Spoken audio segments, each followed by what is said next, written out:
বিসমিল্লাহির রহমানির রহিম। আমি আল মামুন ইসলাম। আমরা নবম দশম শ্রেণীর গণিত ক্লাস করব। আমরা পূর্বেই ব্যবহারিক জ্যামিতি অধ্যায় থেকে সম্পাদ্য 1 করছিলাম। আজকে আমরা সম্পাদ্য 2 করব। দেখো, এখানে ত্রিভুজের ভূমি সংলগ্ন একটি কোণ, একটি সূক্ষ্ম কোণ ও অপর দুই বাহুর অন্তর দেওয়া আছে। ত্রিভুজটি আঁকতে হবে। তাহলে তাহলে এখন দেখো, এখানে ত্রিভুজের ভূমি দেওয়া আছে এবং ভূমি সংলগ্ন একটি সূক্ষ্ম কোণের কথা বলছে ও অপর দুই বাহুর অন্তর দেওয়া আছে, তাই না? ত্রিভুজটি আঁকতে হবে। তাহলে আমরা সর্বপ্রথম ত্রিভুজের ভূমি নিব। ত্রিভুজের ভূমি আমরা ত্রিভুজের ভূমি এ ধরলাম। এরপরে দেখো, দুই বাহুর অন্তর দেওয়া আছে। আচ্ছা, আমাদের একটা বিষয় মনে রাখতে হবে, যখন দুইটি বাহুর অন্তরের কথা বলবে তাহলে আমরা ভূমি যতটুকু নিছি এর থেকে অবশ্যই মানটা কি হবে? ছোট হবে। অর্থাৎ অন্তর মানে কি? বিয়োগ।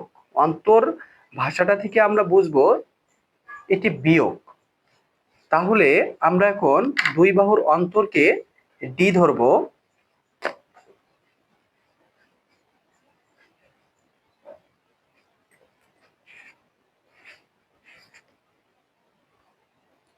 আচ্ছা, দেখো, আমরা দুই বাহুর অন্তরকে ডি ধরলাম। আমাদের এখানে একটি সূক্ষ্ম কোণের কথা বলছে, ভূমি সংলগ্ন একটি কি সূক্ষ্ম কোণ। আমরা একটা সূক্ষ্ম কোণ অঙ্কন করব।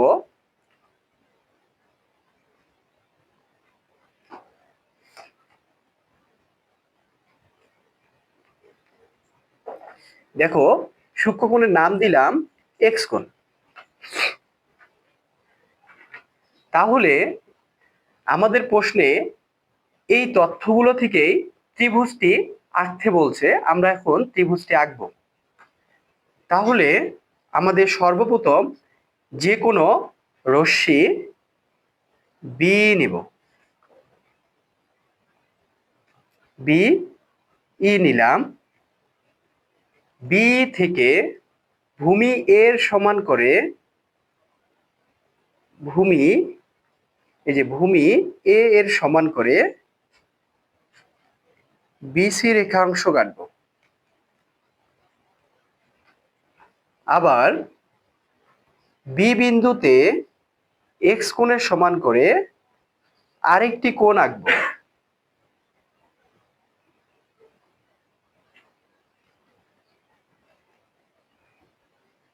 দেখো,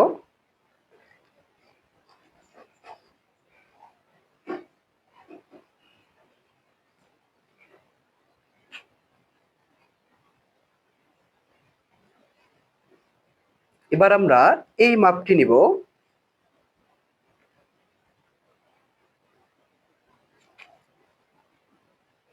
এখন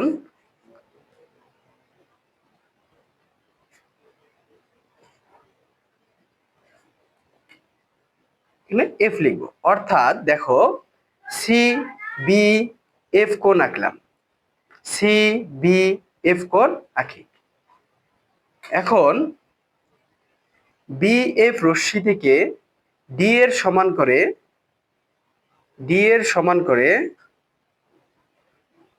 ডি এর সমান করে সিডির অংশ কাটবো। সিডি অংশ কাটলাম। তাহলে সিডি রেখাংশ যোগ করব। দেখো, এখানে একটি কোণ উৎপন্ন হয়েছে। সি ডি এফ কোণ উৎপন্ন হলো।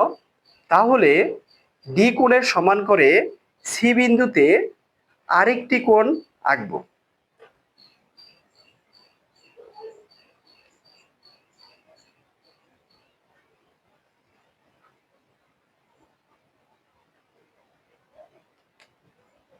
এবার আমরা মুখের মাপটি নিব, অর্থাৎ এই মাপটি নিব।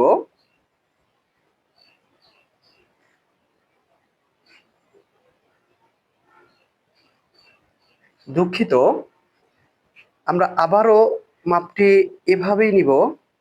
দেখো, এখানে ডি বিন্দুতে আরেকটি কোণ উৎপন্ন হয়েছে, আমরা এই কোণের মাপটি নিব এই পর্যন্ত। এরপর আমরা মুখের মাপটি নিব, এই মাপটি এখানে আরেকটি বিন্দু উৎপন্ন হলো, এই বিন্দু যোগ করে দিব।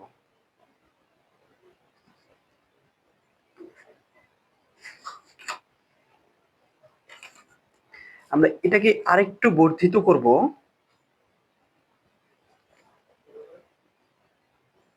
এর নাম দিলাম হচ্ছে জি। তাহলে এখন দেখো, এখানে সি অর্থাৎ ডি সি জি কোণ আঁকলাম। অফ করো। এখন দেখো, এখানে বি এফ রশ্মির এ বিন্দুতে ছেদ করে। দেখো, এখানে একটা বিন্দু হয়েছে, এই বিন্দুতে এ বিন্দু ছেদ করলো। তাহলে এ বি সি একটি উর্দিষ্ট ত্রিভুজ। তাহলে সুতরাং আমরা লিখতে পারি কোণ এ, এই যে এ বি সি একটি উর্দিষ্ট ত্রিভুজ। উর্দিষ্ট ত্রিভুজ।